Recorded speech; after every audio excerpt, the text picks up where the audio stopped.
Hey, so good afternoon, everybody. My name is Agnes Adikai, and I am the director of the Center for Indigenous Empowerment over at the Sonoran Center for Excellence in Disabilities. And for our webinar series, we have today, April 22nd, we have Sports Are My Medicine with Noah Hotchkiss, which will be today's webinar. So before we get started, I have a few housekeeping items to go over. So if you are with family and community medicine, you are eligible to receive diversity, equity, and inclusion credit. Please take a moment to register following either the link or the QR code that will be provided. And let's see, is it forwarding over? Oh. So for some reason it's not forwarding. Let me get that paste on there. Okay, there you go. So that is the GEI credit. So either the link or the QR code showing on the screen. We'll also post this in the chat and have this slide up again at the end of the session. So today's session is being recorded, and all recordings and materials will be available via email after our event. If you'd like to ask a question, please type your question into the chat box or use the raise hand button if you'd like to speak. If you encounter any technical issues, please send a message in the chat to the Sonoran Center, who will be monitoring the chat throughout the sessions. In addition, live captioning is available, and we are grateful to our captioner today. To access live captions, please click on the live transcript button at the top of your screen. We ask audience members to remain muted unless you are going to speak. So in addition, we'd like to read the university's land acknowledgement as we start today's session. We respectfully acknowledge the University of Arizona is on the land and territories of Indigenous peoples. Today, Arizona is home to 22 federally recognized tribes, with Tucson being home to the Tohono O'odham and the Yaqui, also called Weme. Committed to diversity and inclusion, the university strives to build sustainable relationships with sovereign Native nations and Indigenous communities through education offerings, partnerships, and community services. So today we have Noah Blue Elk Hotchkiss, who is the founder of Tribal Adaptive, a 501c3 organization. So his organization has a goal to encourage other natives with disabilities to find a path towards a successful independent life through adaptive sports. Today's webinar will focus on Noah's journey, the mission of Tribal Adaptive to use sports as a tool to impact and shape the lives of Native people with disabilities and to create opportunities for Native athletes to attend college. And here are the learning objectives for today. Again, for EI credit, we need learning objectives. And again, these are the objectives I had just mentioned. Okay, so I will pass it on to Noah, who will start his presentation. Noah? All right, hello. How's everybody doing today? I do have a presentation with slides, so I can share my screen. All right, hello everybody. My name is Noah Hotchkiss. I am founder and CEO of Tribal Adaptive. I would like to start this presentation by giving a little background on myself and who I am. So I was born in Ignacio, Colorado, then lived in Durango, Colorado for a majority of my life, but that's like 20 miles away from Ignacio. I was born, fun fact, I was born in the science fiction section of a library. Not true, but the hospital got turned to a library. My tribes are Southern Ute, Southern Cheyenne, and Caddo. So yeah, growing up, I grew up without a disability. I acquired my disability at 11 years old with a car accident. But before I got my disability, I really loved the outdoors. I really loved playing sports. So I would, play soccer. I tried football out. didn't like hockey, softball, baseball, all these things, to kind of keep myself moving. And I really enjoyed it. And then, as I said, on November 2009, I was in a head on car collision that left me paralyzed from the waist down and claimed the life of my stepmother while also injuring my stepbrother and my younger sister. Um, my stepbrother Dante, he's doing better. He had traumatic brain injury. My sister, she broke her leg. I received the worst of it, as when the car impacted the seatbelt, it did its job protecting me, but it also folded and bruised my spine, which left me T6 complete paraplegic. So going on to the next thing. So, you know, as I moved through life, my life changed in an instant. I went from this free, kid who liked to run around outside to a kid who is now confined to the life of a wheelchair, who, had to do things a different way. I had to, in a sense, learn how to walk again in order to do things. So, like, I had to learn how to put my shoes on, learn how to get dressed. I learned how to move my chair, transfer, all these things. And that really made life tough.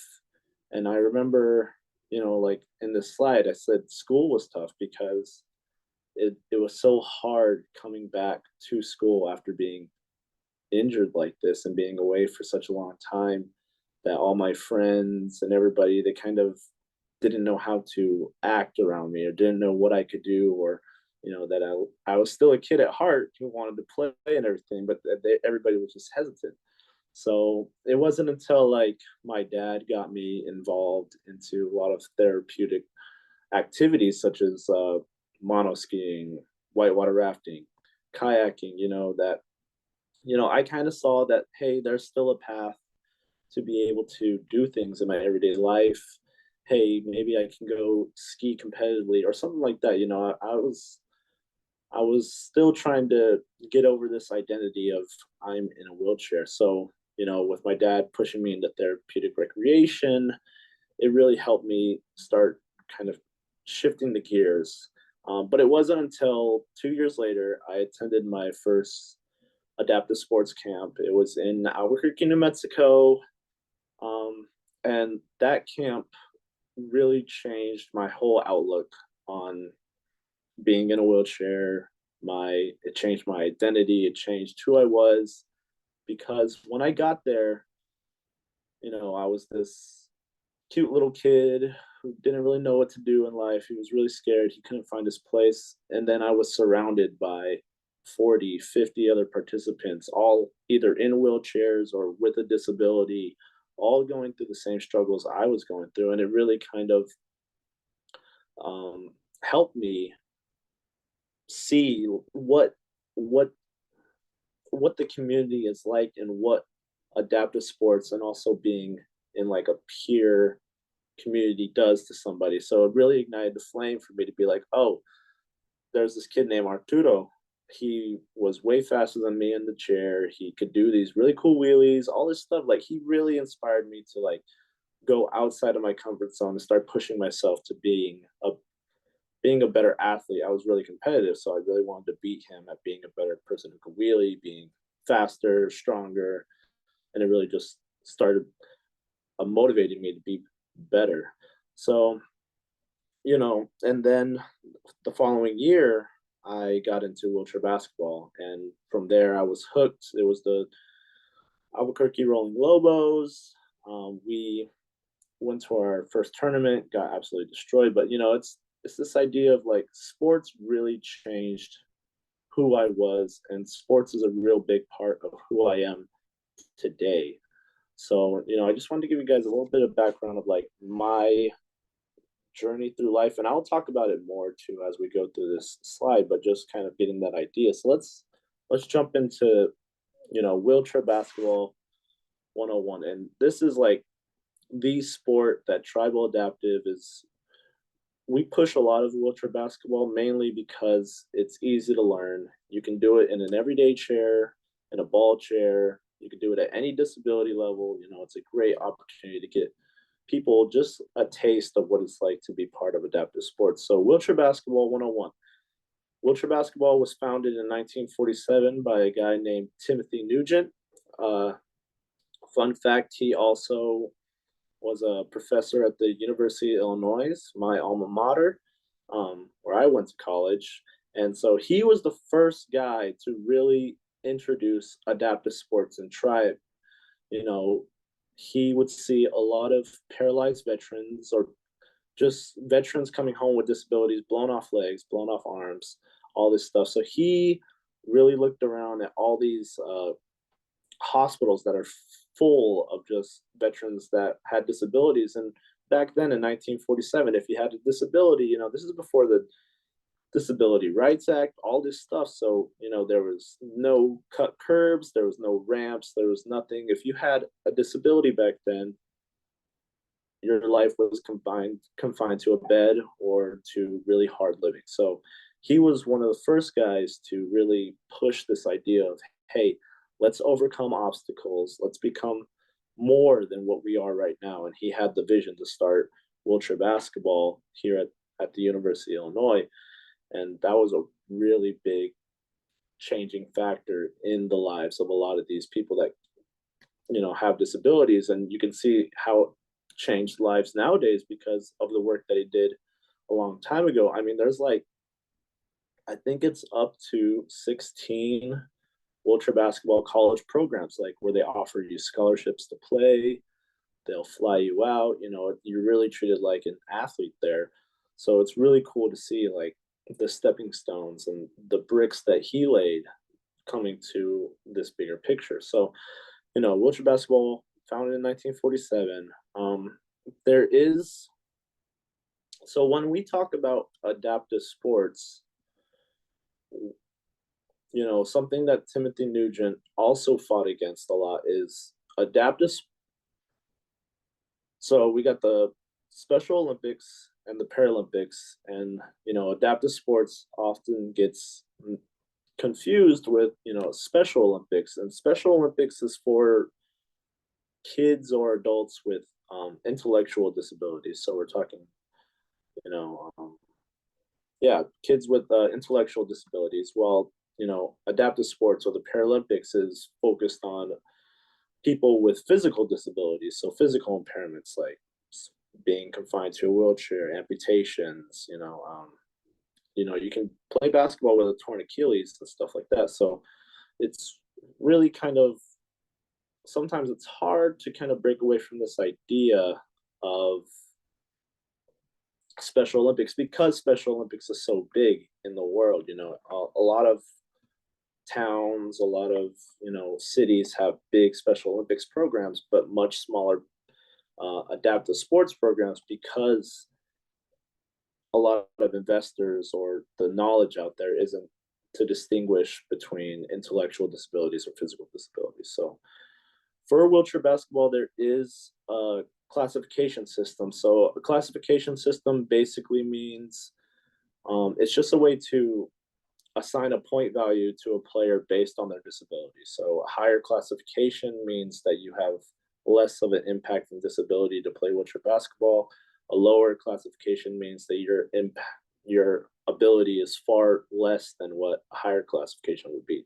So the classification system goes from a 1.0 all the way to a 4.5. 4.5 being single leg amps, people who maybe have use of their whole body, but they maybe have a teammate that I played with. She had cancer, and so they had to take out a portion of her calf, and so she qualified to play wheelchair basketball. So she's a 4.5. I am a T6 spinal cord injury, so that means I'm pretty high up. I don't have too much use of my core, which means I can fall over easily and stuff like that. So I am given a classification point rating of a 1.5. But the classification system was a real big thing to implement into wheelchair basketball because you're only allowed to have 14 or 15 based on where you play, 15 points out there on the court. So if you put a 4.5 out there, that's already almost a third or sometimes even more than a third of your points. That then a little bit of strategy comes into play where you put a 1.0 as well to kind of make up the difference between those two players. For wheelchair basketball, we got a lot of divisions. We got preps, juniors, adults, collegiate, women's, national team, professional team. All these, a lot of these preps and juniors have their nationals at the same times. Adults have their national tournament at the same time, and it's a huge tournament. Airlines are completely flooded with wheelchairs. For our wheelchair basketball tournament that I was just at for nationals, we had about, I think it was 46 teams from all over the United States competing in 3 different divisions. So it's super big nowadays, and you can find wheelchair basketball practically anywhere. Um, like the previous, right below it says USA has 128 teams hosted by 65 programs, but in order to qualify for nationals, you need to be in the top 16 of each division. So only, yeah, about, what is it? 12, yeah. So, and, just to jump off that, for wheelchair basketball for me, Tribal Adaptive is the only program serving Indian country that provides wheelchair basketball to primarily Native Americans with disabilities. So jumping on to, you know, and just to jump back to a little bit of, background. So, like I said, my dad got me into skiing and I got into wheelchair basketball through the adaptive sports camp that I participated in. Um, at age 15, I really started to train and compete in both skiing and wheelchair basketball. And the best thing about being introduced to this kind of adaptive sports was at that time, at being high school age, starting to kind of like reshape my identity, reshape who I think I am. Disability always came first when I introduced myself. Hey, I'm Noah Hotchkiss. I'm with a disability. But at around that time, it started to become, because I started to get more competitive, more serious in these sports. It was more, hey, I'm Noah Hotchkiss. I'm a wheelchair basketball athlete. I'm a mono skiing athlete. The term athlete became more in tune with who I was. I'm an athlete now. Disability became a secondary kind of identity that I had. Whereas athlete, motivator, public speaker, leader, all these other identities started to really take the forefront of myself and who I am. So, I started to compete at 15. I won national championships in both. I won 2 national championships in skiing. For a while, I was the fastest under 18 monoskier in the world. Um, Wheelchair basketball, we won a national championship my senior year before I left for college. We won with the Denver Nuggets, and that was a really awesome time. And then after that, I was offered a full ride scholarship to play for the University of Illinois, where I graduated in 5 years with a degree in rec sport and tourism. And so that kind of really driven into who I was and what I wanted to do in life. So, and then at so during this whole time with this background, I really started to think about who I wanted to be in life. Like I said, I was becoming a leader. I was becoming a public speaker. I was starting to speak at the White House during this time. I spoke, at the Center for Native American Indian Youth. I spoke and I applied for this Dream Starter grant. And this is at 16 is really where Tribal Adaptive was born, because I applied for a Dream Starter grant by Running Strong for American Indian Youth from Billy Mills. And I won it the very first year. And it was for $10,000 to kind of start, my original goal was to host 4 camps dedicated to wheelchair basketball for Indian country, to teach them about, wheelchair basketball. And through this grant, I was able to do it. And that really sparked this idea of like, once me and my dad were doing all this work for our kind of close, the Navajo community, the Southern Ute community, we started to really see that there was a real need for, more adaptive opportunities out there in the US, because we did not really see any Native American based nonprofits that are focused on promoting adaptive sports to Native Americans with disabilities. So this at 16 is really when we started to drive home and really started to go for this idea of, hey, let's start a program. Um, let's start this for my community, my people. And like, I had relatives who had amputations or who were severely disabled, and I just, it really never clicked in my mind that, hey, we should be providing this opportunity for them. So, you know, um, and then the last thing is, I graduated from the University of Illinois and began my work in adaptive sports. And I now work in Chicago at the Chicago Park District. But I'm gonna jump really quick and I'm gonna come back to these slides, but I think it's really important to kind of talk to y'all about who is tribal adaptive, why I do this work so much. And so Tribal Adaptive is a nonprofit organization founded by myself and my dad, and our mission is to use sports as a tool to impact the overall health and well-being of Native Americans with disabilities. We do this now. We do this. Our goal is shifted to provide more opportunities for Native Americans while also providing more outreach, um, and providing more opportunities for them to branch out and do their own thing. Right now, we are in Farmington, New Mexico, but we serve people all over the United States. We have people all the way up in Potawatomi country. We have people, all the way in California that we meet. So we're really like, as an organization, we're really spread far in terms of our influence and people that we meet, but we also want to provide them opportunities to get in touch with their own local adaptive communities so that they can get more, instead of waiting a whole year for us to host camp, they can go play basketball with their local club team, 2 or 3 times a week to really get them involved in adaptive sports. And, for me, adaptive sports really changed. I think adaptive sports is important for anybody with a disability because of a saying that my coach used to tell me all the time. He said, if you don't use it, you lose it. And for a lot of us, after we get injured, our muscles start to atrophy and they start to get a little thinner and they start to not work as strong. And so being active and being outdoors or participating in competitions really forces us to keep our muscles strong and forces us to really move further and do more things. I would say if I didn't find adaptive sports, it would be really hard for me to do kind of some of the crazy stuff that I do nowadays, where I like to, I just do a lot of independent stuff. So, tribal adaptive, our goal is to really kind of spread that idea of like, hey, you can still do more. Just because you're confined to this disability doesn't mean that your life is over. We want you to succeed. So we now provide opportunities for adaptive cycling, mountain biking, pickleball, tennis, wheelchair basketball now, mono skiing. We just got done with a mono skiing camp.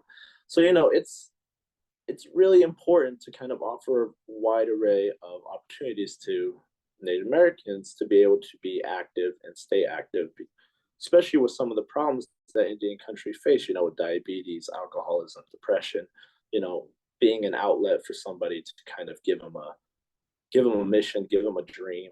I like Billy Mills said, a big problem in Indian country is not the lack of opportunity, but the lack of dreams. So we really want to be a provider of dreams to other Native Americans with disabilities. So, like my dad and I talk and just jump in a little bit. Like that slide says, anyone can be disabled at any time, and it's good to develop and maintain programs. So, like, things happen in the world. I never thought I would be in a chair, talking way when I was 11 years old. I never thought I'd be confined to such a life-changing disability, and it happens all the time. So when it does happen, it's really important as other people are watching me speak to you, it's important to kind of reach out to them and be like, hey, if you see something online or you look up adaptive sport programs in their area, really important to kind of get them up and moving and get them out of, because after I got injured, I was really depressed. I didn't know who I was. I needed to find my own identity again. And adaptive sports gave me that opportunity. So we really want to, push that idea of like, hey, your life still has meaning. You can still do things. And adaptive sports really provides a lot to you as people. You have better opportunities to go to college. You have access to funding that a lot of people don't know about. You also have, opportunities to go around the country with their scuba programs now. There's a lot of opportunities out there, and we just want to be able to provide that or hook you up with someone who could provide that. So, an interesting thing that not many people know is not everyone who plays wheelchair basketball uses a wheelchair. If you go to any wheelchair basketball tournament, U of A has a wheelchair basketball team. They also have a tournament. It'd be really cool if you look them up. They do have a tournament in kind of, I think, the beginning of the year, but not everybody uses a wheelchair. And you will see half of the U of A team, they all stand up. They all, half of them stand up, half of them don't. But like it really throws you for a loop because you would think, hey, that guy doesn't look like he should be playing wheelchair basketball, but based on disability, based on all these other things, you can play, you know, um, wheelchair basketball. So just jumping back up to this part, because I think this is really important too. It was why adaptive sports? Why does being active or having an active lifestyle lead to, well, it's been proven having an active lifestyle or being active in any sort of way, improves overall quality of life. It shows that, like I said earlier, one study showed that there's a 4% per year increase in likelihood of people who participate in adaptive sports going to college. So, if you start, like it says here, if you start competing at 8 years old, you have an 80% more likely chance to complete college because of, jumping back up, what Timothy Nugent did, starting these collegiate programs and then collegiate programs getting so much bigger. Nowadays there's college recruiters that are specifically looking for kids with disabilities to come play for their wheelchair basketball teams. The opportunities are there to get scholarships. There's Nielsen Foundation. There's, CAF grants, all these things to be able to provide you opportunities to go to college as someone with a disability. So it's really big to get involved in adaptive sports. At the earlier, the better. We have a guy named Derek. He got run over, and he grew up having a kind of a hard life. That a lot of alcohol, a lot of drugs, a lot of problems in his life. But now he's been participating with Tribal Adaptive for ever since the start, 2016. Yeah, it's been a long time, 8 years. He's been with us, and he's going to SMSU, Southwest Minnesota State, to play wheelchair basketball. He's pushed himself to kind of go beyond what he is, and now he's a leader in our community. He goes to Powys, he goes to Sweat, he talks about Tribal Adaptive, he reaches out for us, and then he also comes back and helps teach our younger generation, our youths, our newly injured participants, about, hey, come out and play basketball with me. And he is such a awesome guy to kind of get to meet in my life, because I really got to see his change in his life being impacted by what we do. And yeah, like I said, he's going to college, he's going back to get his degree, and he's really excited, and I'm really excited for him. So and we also have another participant, and she just recently got injured. She was a softball athlete, collegiate athlete, Nate Devon. But then she got injured, and it was hard for her at first. We didn't find her till, I think, about a year after her accident. But she showed signs of that atrophy. You don't use it, you lose it. And then we reached out to her. She came out to some of our camps and stuff, and she's hooked. She really loves playing sports. She was a competitor. Now she is a competitor again. She really likes to play wheelchair basketball. She's super, super just like fun to be around her. And the reason why I bring her up too is because she's another one of our success stories, and our more recent success story, because She applied for the Billy Mills Dream Starter grant for this year, which is the storytelling year, and she got it, and she's going to be able to do a short story about who she is and why adaptive sports has impacted her life so much. And that's, to me, that just shows like how much what tribal adaptive does and what we focus on really does to help the community and help Indian country in particularly. Um, I've been talking about Indian country, and the reason why it's so important to kind of, we're the first, but I hope that we're not going to be the only one, because Indian country, a fact, does have the highest percentage of physical disabilities of any ethnic group.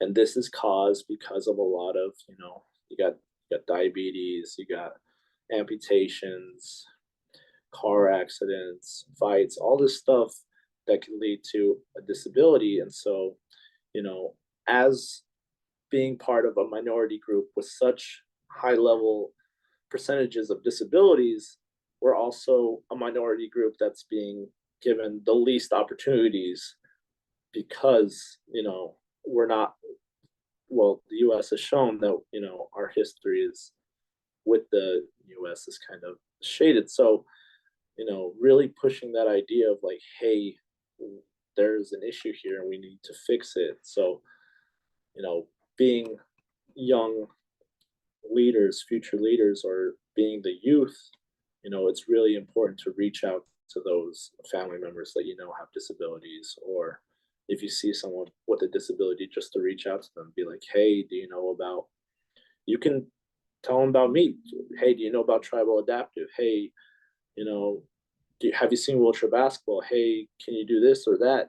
How can we get you involved? Because it is such of a, it just benefits overall quality of life, in my opinion. Um, so just jumping back, so we teach basketball. Like I said, we teach basketball because I think everybody loves basketball. If you don't love basketball, that's okay. But basketball is very easy to learn, and you can do it at all levels, all age ranges, all ability levels too.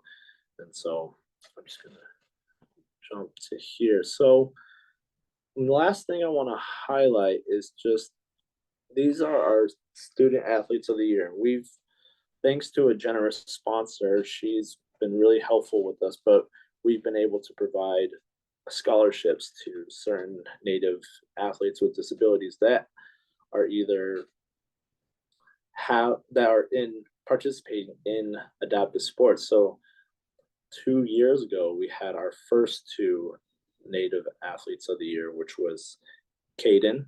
He's Potawatomi. He plays tennis at the University of Michigan. Um, he is a really cool person to meet. If you look up Caden Baxter on Instagram or Facebook, you could totally read up on him. But he's super athlete. He played wheelchair basketball. He plays tennis now. He, just the way his confidence. Seeing, there's a certain confidence comes around those who have been around adaptive sports, and he definitely has that confidence. There's Alicia. She's Talawa. She actually came to the University of Illinois, and we played wheelchair basketball together. She was on the women's team. I was on the men's team for 1 year before I graduated. But she's a dual sport athlete in track and field. She plays wheelchair basketball. She is selected to be a Team USA athlete to compete in the Paralympics in Paris. So that's really cool. And I think she's such a vibrant. She beads. She does it all.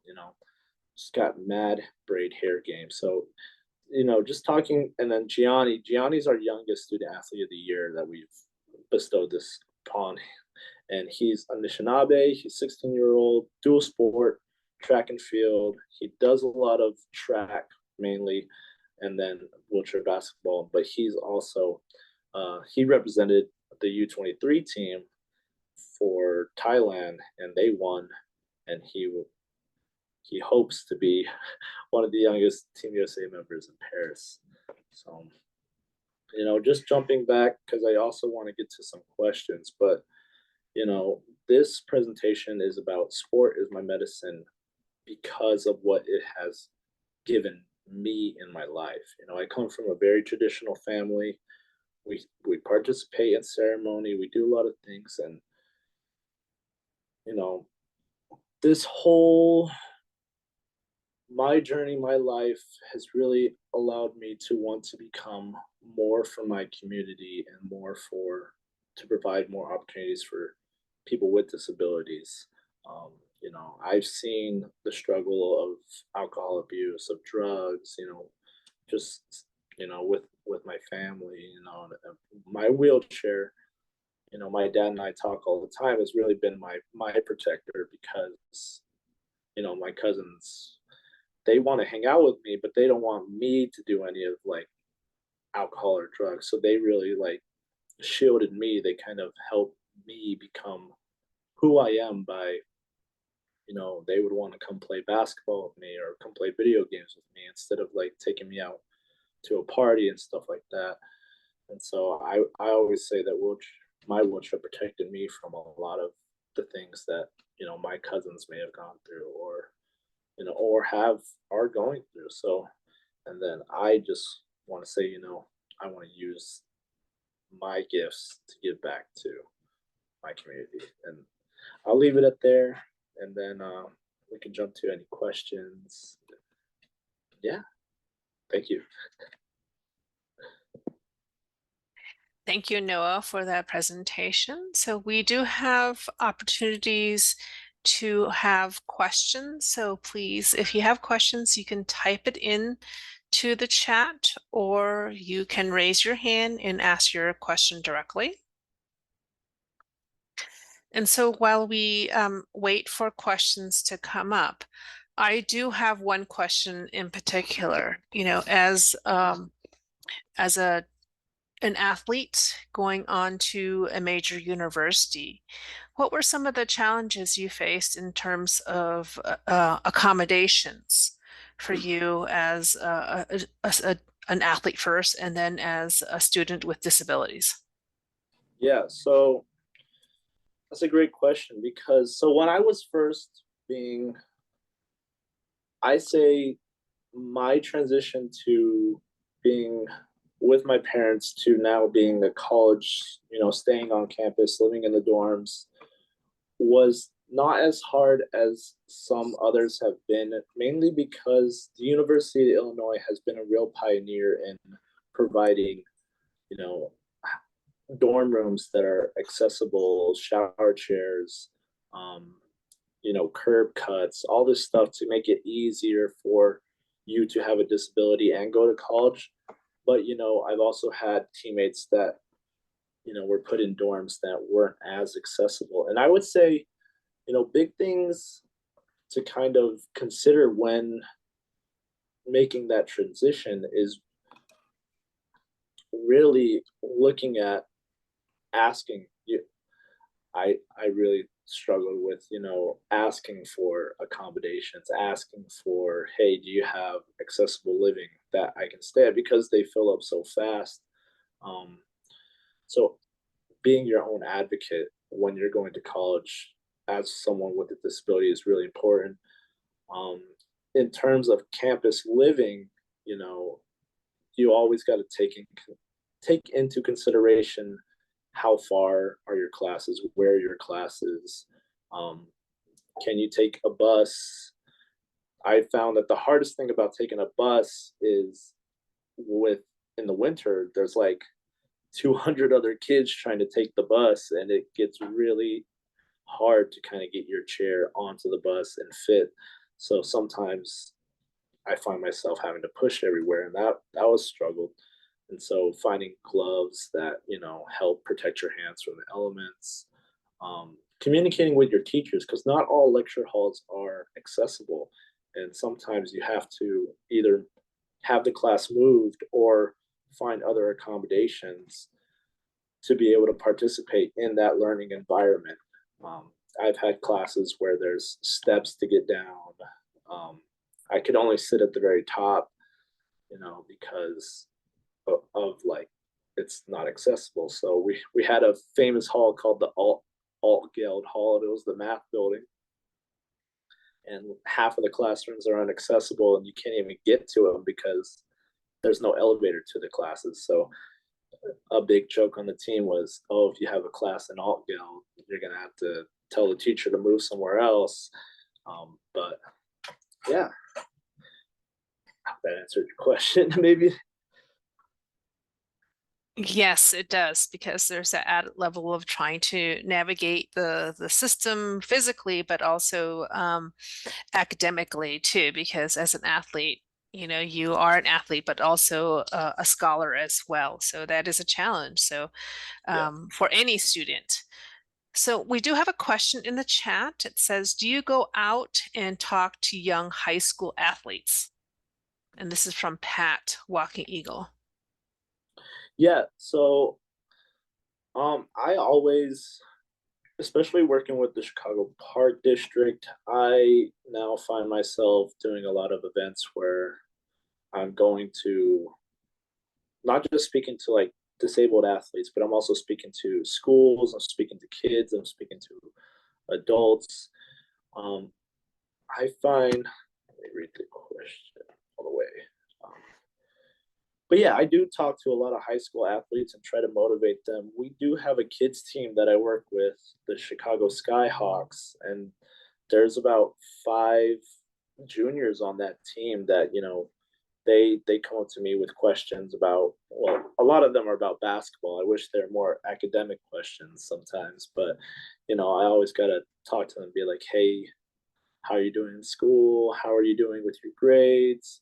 Because I know as an athlete, I wasn't sometimes the best student or the role model student out there, but looking back on it, I'm like, man, I could have done so much more if I put in that extra effort academically as I did to play basketball. So, I always want to give them that knowledge, that wisdom that, hey, I can teach you how to do crazy things in the wheelchair and ball out, but I also want you to uphold your end of being more of a putting the stew back in student athlete, because student comes first. And so I always try to do that. That is great advice, putting the stew back in student. You need that stew with that fry bread, yes. Yeah, exactly. So yeah, because in a lot of our high school athletes, have dreams of playing professionally, but it's a very competitive field. So a lot of our athletes are now saying you have to balance, what you're going to do if, for some reason you don't play nationally. Um, Yeah. so having another, skill sets, and that's what college is supposed to be, is providing skill sets for a career as well as being an athlete. Yeah. And just to jump on that real quick too, like you said, yeah, to find something to do after if you don't make that national team, because for a lot of sports, especially with wheelchair sports, there is no professional level unless you go overseas. So for a majority of kids going to college, they're not going to leave with some, deal to get paid to play the sport. No, you have to. That's why I tell them, focus on what are you going to do after, like after all is said and done, after you've gone to college playing wheelchair basketball, like what is it that you want to do to keep going? Because as I know, like I can't play wheelchair basketball forever, and I'm definitely not making wheelchair basketball money playing wheelchair basketball. So it's that idea of like, what is your education going to get for you in the long term, and how can you use that to, have the opportunity to play wheelchair basketball? Yeah. Then we have additional questions in the chat. So Melissa says, hi, do you speak at events, conferences? And Pat also asks, do you travel to different states? Yeah. So I do speak at events and conferences. Last event I was at was the um it was for an event for, why am I forgetting the name? But it was doing a 40 under 40 for future young native leaders. I was given an award for being one of the 40 under 40 Native Americans. That was last year. I do go to speaking events. I do go to a lot of conferences. I like to kind of get my name out there, get my ideas out there. I'm on a couple of boards to help, these national foundations reach out to Native American country or to find out ways to reach out to other youth and adults with disabilities around the country to kind of speak out to them. And then yeah, I do travel different states. Not a whole lot, but mainly my most of my traveling is for uh, either conferences or playing one of the sports that I play. So I play wheelchair basketball now. I also travel for sled hockey and football, wheelchair football. I do play wheelchair football, softball. I play wheelchair softball. Um, I I really branched out there for a while, but so like for a lot of these sports, I traveled all over. I was just in Richmond, Virginia 2 weeks ago for wheelchair basketball nationals, and then literally 3 days ago I was in Philadelphia for sled hockey nationals, and now I am currently in Phoenix, Arizona for a Move United conference. Um, yeah. That is a lot of traveling. So what kind of self-care do you provide yourself when you're doing a lot of traveling and then you've just finished college, you're now working and then running a nonprofit organization? So what advice would you have for someone to provide yourself self-care? Yeah. So, I mean, a lot of the self care I find, I don't tell everybody to do this because, but I do like to play video games. I find it very calming for my mind. But, a lot of the self care for me just comes from being outdoors, or I I do play a lot of wheelchair sports just because it's very calming for my mind. But I would say find other outlets. I build Legos. I like to build Lego sets, mock sets, all this stuff. Like find other hobbies outside of sports, so sports isn't your only hobby. Um, but when I'm doing a lot of traveling, my it gets really busy with I still have to do my work emails and tribal adaptive emails, and people will reach out to us on Facebook, so talking to them.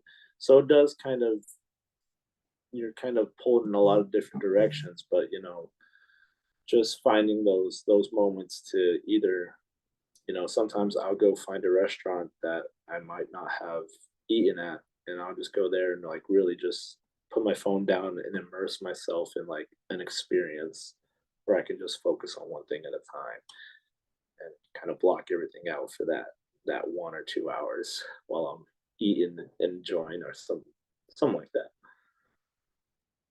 I like that last part of enjoying time and eating because in our busy lives, we have a tendency to be on our phones, and not having time to really enjoy food. So really, great way for self-care. So one of my last questions would be in terms of your nonprofit organization, Tribal Adaptive. What do you foresee is the next steps or the goals for your nonprofit? What do you foresee it doing in the future? Yeah, so I mean, we have a couple of different paths we are taking right now to kind of grow ourselves. Like we want to build more outreach and get a little bit more of a relationship with the tribes that we work with. We meet the kids from these tribes, but we also want their own tribes to be involved and have that buy-in for what we do, because adaptive sports is it, even though it's an opportunity, sometimes can be an expensive opportunity. To play wheelchair basketball, you need to, if you're just doing it recreationally, or sorry, at the very lowest level, you don't need a ball chair. But once you get up into competing at, high school level or college level, you need to get a ball chair, which can run 2,000, 3,000 for the higher stuff, higher end stuff. It's like $8,000 to $9,000 just to play the sport. It's not like buying a pair of sneakers and a ball. It's no, you got to get this whole chair. For sled hockey. You need a $1,200 sled to go cycling. It's like $5,000 piece of equipment. So, having this buy-in from the tribe to possibly provide funding for, their tribal member to kind of be active in these sports will really help, grow that system, but also grow our connections where we can work with these tribes. We're like, hey, we know this tribe, we can come out there, we can outreach for them. Can they help provide us with some of the materials that we need?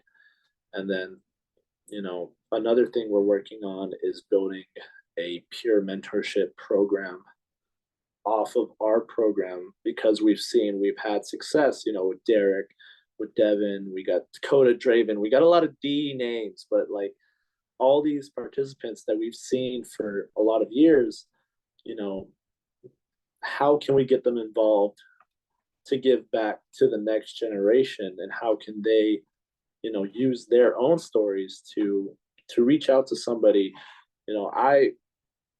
I love reaching out to new people. I love talking to new people, but sometimes they might not like talking to me. So like, what if we got them in touch with Devin, or Dakota, or Draven, like how can we provide you someone that can be a mentor to you, someone that you can look up to, someone you can call, you know. But yeah, so like we're working on that part. And then the last part, we really want to build, we have a facility, but if we can build something like our own facility to provide all these opportunities, right now we have a facility, but if we were able to expand on that and really grow this to have more space to put stuff, or more area to invite people over to come to camps to come. So it's just like we got a couple different avenues that we're building upon, to really provide more opportunities and deliver more opportunities to other Native Americans out there. Thank you. So Jason, did you want to add? Just real quickly, great job, Noah, by the way. Um, the new high performance training center that we've got together in Kirtland, New Mexico, go Broncos. It is kind of a residential transition center, and the idea is really the focus is on kids that are coming out of high school, but maybe not quite ready on an independence level for college, and a place that they can post up, and we can work on the basketball side with them and then help them develop their DVR plan and get them into some classes at the San Juan College in Farmington. But just to kind of like slowly integrate them and get them prepared for that next level of college, and whatever they want to pursue. I mean, there is also collegiate wheelchair tennis programs throughout the country, the track and field. U of A is the definite leader in diversifying sports, as they have got the first collegiate sled hockey team in the lineup, and they have golfing, hand cycling, and I think there's probably some others.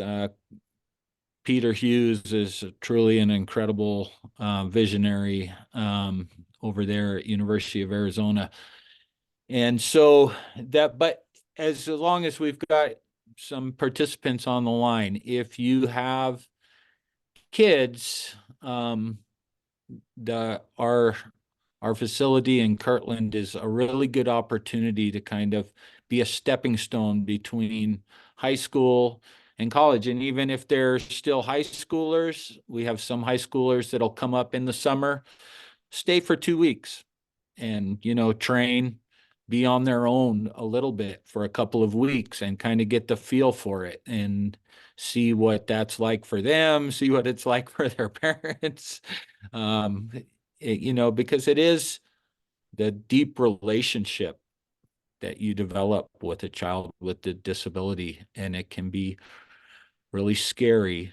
I can tell you from personal experience, it can be really scary to send your kid off to college, knowing the full range of difficulties and obstacles that they encounter, and just it can sometimes feel easier just to not and just, well, let's just stay home and we can work on things from here. But um, I can I can just vouch as a parent that was scared many times, like the the payoff for watching your child succeed and be living an independent life and is great. It's great. And so adaptive sports, the other thing from a parent side real quickly is that it gives you another adult person in your life with your child as through the coaching and the other volunteers, having other adults other than just you as a parent being able to push your kid and like get after them about grades and their just daily independent living skills is really nice as a parent, to not be the only one like trying to do these things. To have somebody else back you up is great. So I'll just say that. I know we're getting to the end, but thank you guys very much. Um, the Sonoran Center for Disability and your funders and all of that. Great, great to be able to work with you guys. Thank you very much, Jason, for the information and providing that perspective that it's parents' involvement and parent support and parents' concerns. And then for Noah, for the wonderful young man that you've raised and the role model that he's become, and that sports is for everyone. It is just not for the elite athletes. Sports is for everyone, and there should be opportunities for everybody of all different abilities to participate in sports. So I want to thank both of you for joining us today. And in the chat, we do have a list of our funders who provided assistance to us. And also there's a survey for you to fill out. And I also placed in the chat Noah and Jason's email and the website to Tribal Adaptive. So if you want to learn more about the organization. And in addition, we do have information about our next webinar, which is going to look at neurodivergence to neuroscience and Indigenous scholars' personal and professional journey through academia. So thank you again for participating today, and a recording will be available and posted in our website, but it will be sent out to all participants as well. So thank you very much and have a great day.